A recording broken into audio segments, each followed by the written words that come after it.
అందరికీ నమస్తే అండి. ముంబైకి చెందిన హీరోయిన్ కాదంబరి జత్వాని ఆ అమ్మాయి నిన్న టీవీ5 లైవ్లో మాట్లాడుతూ బోరును విలపించింది. తనకు అన్యాయం జరిగింది. ఆంధ్రప్రదేశ్ సీఎం చంద్రబాబు గారు, అలాగే హోమ్ మినిస్టర్ అనిత గారు, ఆంధ్రప్రదేశ్ పోలీసులు న్యాయం చేయండి. 40 రోజుల పాటు నిర్బంధించి అక్రమంగా కేసులు పెట్టి చాలా దారుణంగా చిత్రహింసలు పెట్టారు అని తనకు ఎదురైన అనుభవాలు, ఆ దారుణమైన ఘటనలను గుర్తు చేసుకొని చాలా కుమిలిపోయిందనమాట. దానికి సంబంధించిన ఆధారాలు, ఆ కుక్కల విద్యాసాగర్ ఆయన పంపించిన ఫోటోలు, అతను సగం విప్పుకొని ఉన్న ఫోటోలు అవన్నీ చూపించింది. సో ఈ కేసు అనూహ్యంగా బాగా వైరల్ అయింది, బాగా సెన్సేషన్ అయింది. సో అసలు ఈ కేసులో పూర్వాపరాలు స్టార్టింగ్ నుంచి ఎండింగ్ వరకు 2021 నుంచి కూడా జరిగినవన్నీ ఓవరాల్గా ఇప్పుడు ఈ వీడియోలో నేను చెప్తా. యాక్చువల్లీ ఈ అంశంలో నేను కూడా నిన్న మార్నింగ్ చేసిన వీడియోలో పూర్తి సమాచారం ఇవ్వలేదు. అండ్ కుక్కల విద్యాసాగర్ ప్రమేయం కేవలం ఫిర్యాదు ఇవ్వడం వరకే అని అనుకున్నాను. సో నేను కూడా పూర్తి స్థాయిలో ఇవ్వలేకపోయాను. సో ఇప్పుడు డెప్త్గా స్టడీ చేసి మొత్తం A to Z ఇన్ఫర్మేషన్ ఇచ్చేస్తా. ఒక క్లారిటీ వచ్చేస్తుంది ఈ వీడియో మొత్తం చూస్తే.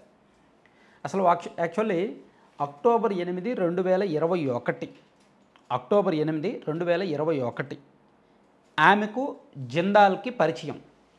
దుబాయ్లో ఒక IPL మ్యాచ్ జరుగుతుంటే అక్కడ IPL మ్యాచ్ జరుగుతున్న చోట ఆమె అక్కడ ఉన్నారు. అలాగే జిందాల్ కూడా ఆ మ్యాచ్ చూడడానికి వెళ్ళారు. ఆమెతో పాటు ఆమె బ్రదర్ ఎవరో వెళ్ళారంట. సో అక్టోబర్ 8, 2021 వాళ్ళకి పరిచయం అయింది. అప్పుడు ఒకరికొకరు నెంబర్లు ఇచ్చిపుచ్చుకున్నారు, మార్చుకున్నారు. ఆ తర్వాత డిసెంబర్ 2021 మళ్ళీ మాట్లాడుకున్నారు. ఒక ముంబైలో ఒక ప్రాపర్టీ కొనడానికి సంబంధించి, కొనుగోలుకు సంబంధించి ఏదో జిందాల్ గారిని ఆమె కలవడానికి మళ్ళీ మాట్లాడుకున్నారు. ఆ తర్వాత మూడో కలయిక, థర్డ్ మీటింగ్ జనవరి నెల 2022, డేట్ సరిగ్గా తెలియదు, జనవరి 2022న జిందాల్ గారి ఆఫీస్కు ఆమెను పిలిపించాడు. ఆమెను పిలిపించి ఆఫీస్ పైన పెంట్ హౌస్లో ఆమె మీద అత్యాచారం చేశాడంట.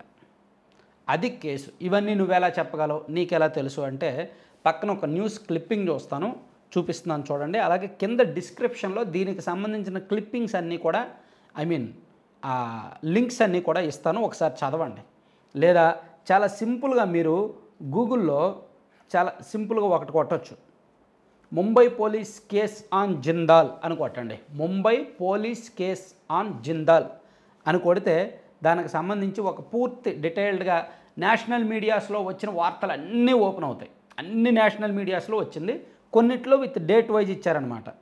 సో అది అంటే జనవరి 2022లో ఆమె మీద అత్యాచారం జరిగింది. ఏమైందో ఏమో, సంవత్సరం వరకు ఆమె పోలీసుల దగ్గరకు వెళ్ళలేదు, కేసు పెట్టలేదు. మేబీ ఈ సంవత్సర కాలంలో ఏమైనా జరిగి ఉండొచ్చు, అంటే రాజీ ప్రయత్నాలు జరిగి ఉండొచ్చు, లేదా పెద్దలు ఎవరైనా. ఎందుకంటే సమాజంలో గుర్తింపు ఉన్న వ్యక్తి జిందాల్ అంటే మామూలు వ్యక్తి కాదు కదా. సమాజంలో గుర్తింపు ఉన్న వ్యక్తి, దేశంలో టాప్ ఇండస్ట్రియలిస్టు, అటువంటి వ్యక్తి మీద అంత ఆషామాషిగా కేసు పెడితే ఒప్పుకోరు కదా. సో అందుకే ఆమె కూడా భయపడ్డారో లేదంటే వీళ్ళు భయపెట్టారో ఏం జరిగిందో ఏమో కానీ సంవత్సరం వరకు కేసు పెట్టాల. ఫిబ్రవరి 2023, డేటు ఫిబ్రవరి 16, 2023 ఆమె ముంబైలోని BKC పోలీస్ స్టేషన్కి వెళ్ళారు. బంద్రా కుర్లా కాంప్లెక్స్ అనే పోలీస్ స్టేషన్కి వెళ్ళి జిందాల్ మీద కేసు పెట్టారు. ఇలా జిందాల్ తన మీద అత్యాచారం చేశాడు లాస్ట్ ఇయర్, ఆ తర్వాత బెదిరింపులకు గురి చేస్తున్నారు, బెదిరిస్తున్నారు, అది ఇదని కేసు పెట్టింది. ఆమె ఫిర్యాదు చేసింది.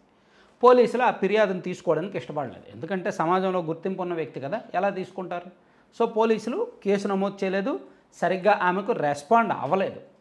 దాంతో ఆమె ముంబై హైకోర్టులో రిట్ పిటిషన్ దాఖలు చేశారు. ఈ ఇష్యూ మీద తను ఎదుర్కొన్న అనుభవం, తనకు ఎదురైన అనుభవం, పోలీస్ స్టేషన్కి వెళ్ళడం, పోలీసులు కేసు నమోదు చేయకపోవడం, ఇవన్నీ కూడా రిట్ పిటిషన్ వేసి వాదనలు వినిపించేసరికి బాంబే హైకోర్టు తీర్పిచ్చింది. ఎప్పుడంటే డిసెంబర్ 13, 2023 హైకోర్టు తీర్పిచ్చింది. పోలీసులను ఆదేశించింది, కేసు నమోదు చేయమని ఆదేశించింది, పిటిషన్ విచారణకు స్వీకరించమని ఆదేశించింది. దాంతో ఆమె మళ్ళీ వెళ్ళి కంప్లైంట్ ఇవ్వడం, కోర్టు ఆదేశాల మేరకు మళ్ళీ ఈ BKC కాంప్లెక్స్ అనే పోలీస్ స్టేషన్లో కంప్లైంట్ ఇవ్వడం, పోలీసులు ఆ కంప్లైంట్ తీసుకోవడం, దాన్ని బట్టి జిందాల్ గారి మీద IPC 376 అంటే రేప్ అండ్ ఐపీసీ 354 అంటే criminal force to women and IPC 503 ఇలా పలు సెక్షన్ల కింద జిందాల్ మీద కేసు నమోదు చేశారు, ఎఫ్ఐఆర్ నమోదు చేశారు. డిసెంబర్ 13వ తేదీ 2023 అది జరిగింది, అక్కడి వరకు జరిగింది. సో అప్పుడు ఇంకా కేసు విచారణ మొదలవుద్ది కదా. సో దాంతో జిందాల్కి భయం వేసింది. తన మీద ఎఫ్ఐఆర్ కూడా నమోదయ్యేసరికి ఖచ్చితంగా రాజీకి వెళ్ళాలి, ఆమెమో రాజీకి రావట్లా. ఆయన జిందాల్, నేను దీనికి సంబంధించిన ప్రతిదీ ఫోటో పక్కన పెడుతున్నాను చూడండి. జిందాల్ గారు డిసెంబర్ 29, 2023 అంటే తన మీద ఎఫ్ఐఆర్ నమోదైన 14 రోజుల తర్వాత, తన మీద ఎఫ్ఐఆర్ నమోదైన 14 రోజుల తర్వాత ఆంధ్రప్రదేశ్ ముఖ్యమంత్రి జగన్మోహన్ రెడ్డి గారిని కలిశారు. ఆ ఫోటోలు కూడా మీరు పక్కన చూడొచ్చు, ఆయన కలిసిన ఫోటోలు, ఆ వార్తలు అవన్నీ కూడా మీరు పక్కన చూడొచ్చు. డిసెంబర్ 29, 2023 ఆయన సీఎం గారిని కలిశారు. మేబీ ఆ ఇష్యూ జరిగిన తర్వాత కలిశారు అంటే ఖచ్చితంగా ఏదో జరిగి ఉంటుంది. సో అప్పుడు ఆ తర్వాత పరిణామాలు ఫిబ్రవరి 2, 2024 ఆమె మీద కుక్కల విద్యాసాగర్ అనే వ్యక్తి ఇబ్రహీంపట్నం పోలీస్ స్టేషన్లో ఫిర్యాదు చేశాడు.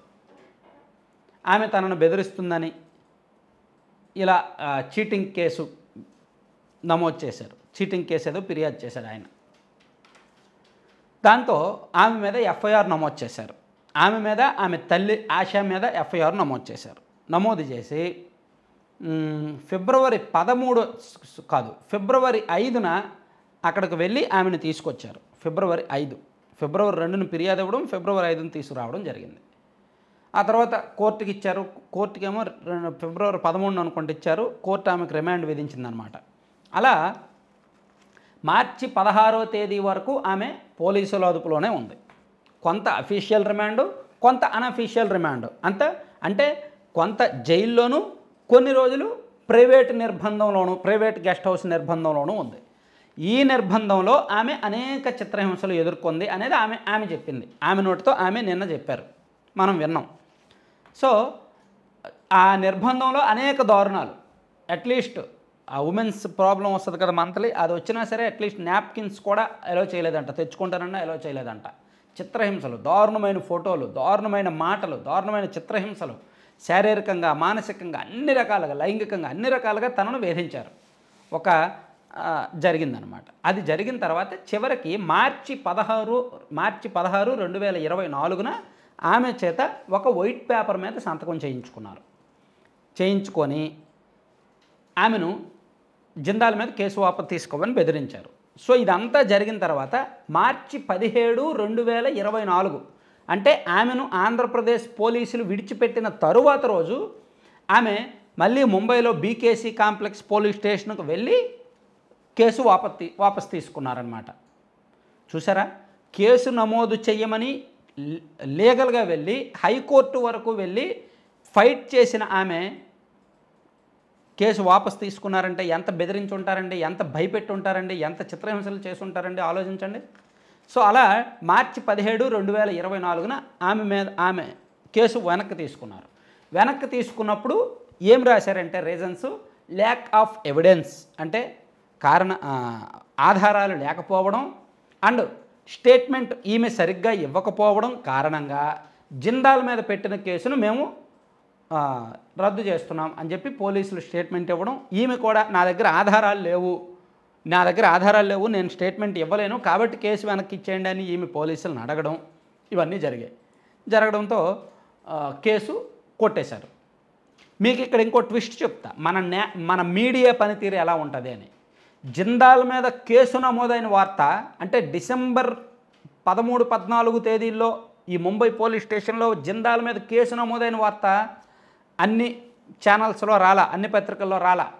కానీ జిందాల్ మీద కేసు వెనక్కి తీసుకున్న వార్త, జిందాల్ ఈ కేసు నుంచి బయటపడిన వార్త అన్ని నేషనల్ మీడియాస్లోనూ వచ్చింది. మొత్తం అన్ని నేషనల్ మీడియాస్లోనూ వచ్చింది. అంటే మన మీడియా ఎలా పనిచేసాయనేది చూడండి. కేసు నమోదైన వార్త కేవలం 1-2 వెబ్సైట్లలోనే వచ్చింది, కానీ కేసు వాపసు తీసుకున్న వార్త మాత్రం అన్ని వెబ్సైట్లలోనూ వచ్చింది. సో అంటే ఈ కేసు వాపసు తీసుకున్న వార్తలోనే ఈ స్టోరీ అంతా రాసుకొచ్చారు కొంతమంది. చివరగా అది అక్రమ కేసుగా తేల్చారు, ఆమె అక్రమ ఫిర్యాదు చేసినట్టు తేల్చారు.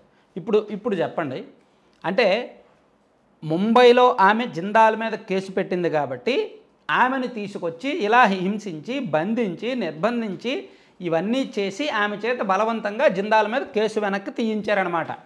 సో ఆమె కేసు పెట్టినప్పటి నుంచి ఆమె కేసు విత్డ్రా చేసుకునే వరకు ఇది జరిగిన సీన్. అంత దారుణం. అంటే ముంబైలో జరిగిన ఒక ప్రైవేటు వ్యవహారాన్ని, ప్రైవేట్ సెటిల్మెంట్ని జిందాల్ గారికి జగన్మోహన్ రెడ్డి గారికి ఉన్న సాన్నిహిత్యం నేపథ్యంలో, జిందాల్ గారికి జగన్మోహన్ రెడ్డి గారికి సాన్నిహిత్యం ఉందని నువ్వేలా చెప్తావా అంటారు. ఆయన ఆ సంవత్సరంలో 2023లో 5 సార్లు కలిశాడు. ఆయన ఆగస్టు 23న కలిశాడు, డిసెంబర్ 29న కలిశాడు, అఫ్కోర్స్ మార్చిలో కూడా కేసు వాపసు తీసుకున్న తర్వాత కూడా కలిశాడు, అండ్ ఫిబ్రవరి 2023లో కలిశాడు, చాలాసార్లు కలిశాడు అనమాట. ఇట్లా జరిగాయి. ఇది ఓవరాల్గా జరిగిన స్టోరీ. అయితే ఇందులో ఈ కుక్కల విద్యాసాగర్ అనే వ్యక్తి పాత్ర ఎంత అనేది నాకైతే తెలియదు, ఓపెన్గా చెప్తున్నా. నాకే కాదు, ఆమె చెప్తేనే తెలిసింది. నిన్నైనా వాళ్ళిద్దరికి 2015 నుంచి పరిచయం ఉందని, ఈ విద్యాసాగర్ అనే వ్యక్తి దారుణమైన ఫోటోలు పంపించాడని ఆమె, అంటే ఒక బాధితురాలు చెప్తేనే బయట ప్రపంచానికి తెలిసింది. లేకపోతే ఈ విద్యాసాగర్ అనే వ్యక్తికి అంత సీన్ లేదు. అతను ముంబై అంటే, ముంబై హీరోయిన్తో ప్రేమ అంటే అంత సీన్ ఎక్కడ ఉందని అనుకున్నాం. అంత నీచానికి దిగజారులేనే అనుకున్నాం. కానీ నీచానికి దిగజారాడు. బట్టలు ఇప్పేసి ఫోటోలు పెట్టాడంట ఆవిడికి. సో ఇతని పాత్ర ఇంకా ఏం చేశాడు, ఇంకా వీళ్ళిద్దరికి 2015 నుంచి ఎంతవరకు పరిచయం ఉంది, వీళ్ళిద్దరు పాత వ్యవహారం, పాత కథ ఏమైనా ఉందా అనేది తెలుస్తుంది. ప్రస్తుతానికైతే లేదు మన దగ్గర. ఆమె చెప్పాలి మళ్ళీ, లేదా పోలీసు విచారణలో బయటపడాలి.